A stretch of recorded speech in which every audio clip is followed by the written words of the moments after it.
Seja bem-vindo ao canal Ensinar com Dedicação. Neste vídeo você encontrará citações sobre o tema, uma visão bíblica do corpo. Você poderá utilizá-las para enriquecer sua aula ou seu aprendizado.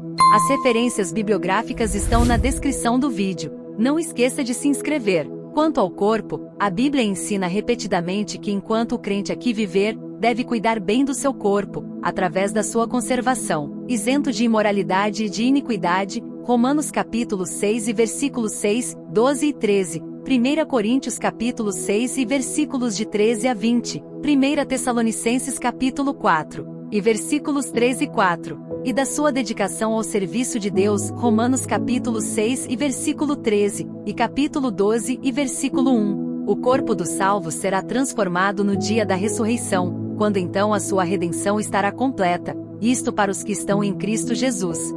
Bíblia de Estudo Pentecostal. O ser humano não é meramente um animal racional, mas um ser espiritual, criado à imagem e semelhança de Deus. Teologia Sistemática Pentecostal. E o pó volte à terra, como era, e o espírito volte a Deus que o deu. Eclesiastes capítulo 12 e versículo 7. A alma e o espírito são substâncias espirituais incorpóreas e invisíveis. Apesar dessas características comuns, são entidades distintas, porém inseparáveis. São os dois lados da substância não física do ser humano, o homem interior. Efésios capítulo 13 versículo 16.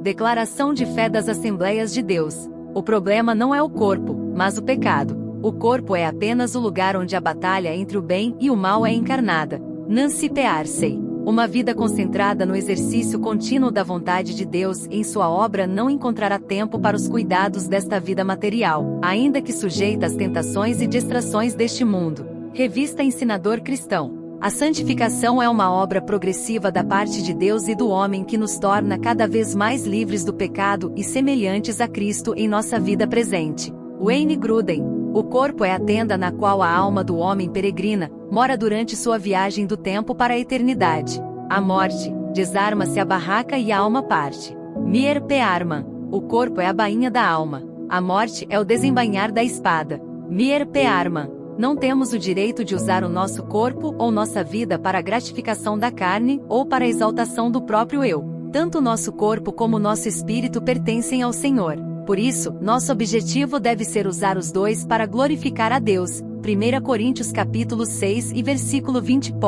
Stanley Orton. O templo é um lugar consagrado pela presença de Deus, um lugar onde a onipresença de Deus é localizada. Quando Deus entra em relação espiritual com uma pessoa, o corpo dessa pessoa torna-se um templo do Espírito Santo. 1 Coríntios capítulo 6 e versículo 19. Meir P. Arman. Amados, agora somos filhos de Deus, e ainda não é manifesto o que havemos de ser, mas sabemos que quando ele se manifestar, seremos semelhantes a ele, porque assim como é o veremos. 1 João capítulo 3 e versículo 2. A mudança que acontece é mais do que uma reanimação ou ressurreição de um corpo morto. É a transformação pela qual o corpo é ressuscitado em incorrupção, isto é, não é mais sujeito à morte e à deterioração. Comentário Bíblico Pentecostal. A salvação, portanto, começa com um ato jurídico, justificação, prossegue em processo vitalício de afastar-se do pecado, santificação, e culmina com nosso corpo transformado num corpo incorruptível e imortal, glorificação. Douglas Batista.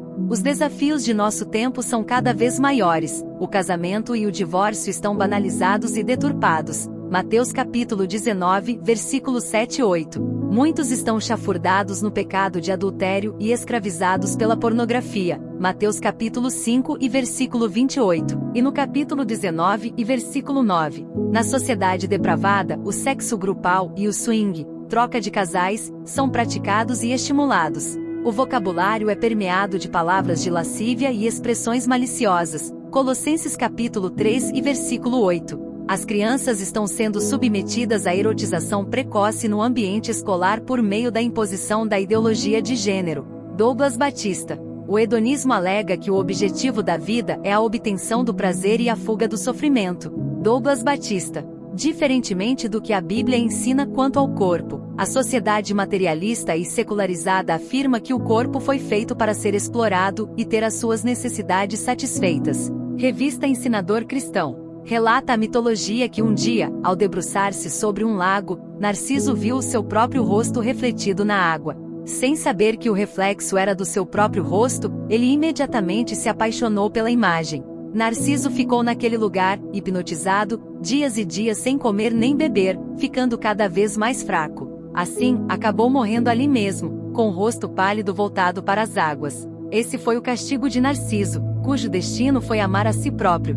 Douglas Batista. Na busca da felicidade, o hedonismo e o narcisismo, que juntos, resultam no culto ao corpo, são incutidos na sociedade como modelo de bem-estar. Douglas Batista. Todas as coisas estão em nosso poder, mas não podemos ser colocados sob o poder de nenhuma delas. Assim, devemos estar alerta quanto aos desejos que podem ter domínio sobre nós. Douglas Batista. Porque vós, irmãos, fostes chamados à liberdade. Não useis, então, da liberdade para dar ocasião à carne, mas servi-vos uns aos outros pelo amor. Gálatas capítulo 5 e versículo 13. Aquele que exercita a liberdade desenfreada torna-se realmente um escravo dessa liberdade, que não é outra coisa senão libertinagem. Comentário bíblico pentecostal. O cuidado com o corpo envolve nutrir uma vida espiritual forte para que o andar em espírito, Gálatas 5:16, prevaleça sobre as inclinações irracionais da carne. Revista Ensinador Cristão. Se estas citações foram úteis para você, deixe aqui seu comentário e se inscreva no canal Ensinar com Dedicação. Deus continue abençoando ricamente sua vida.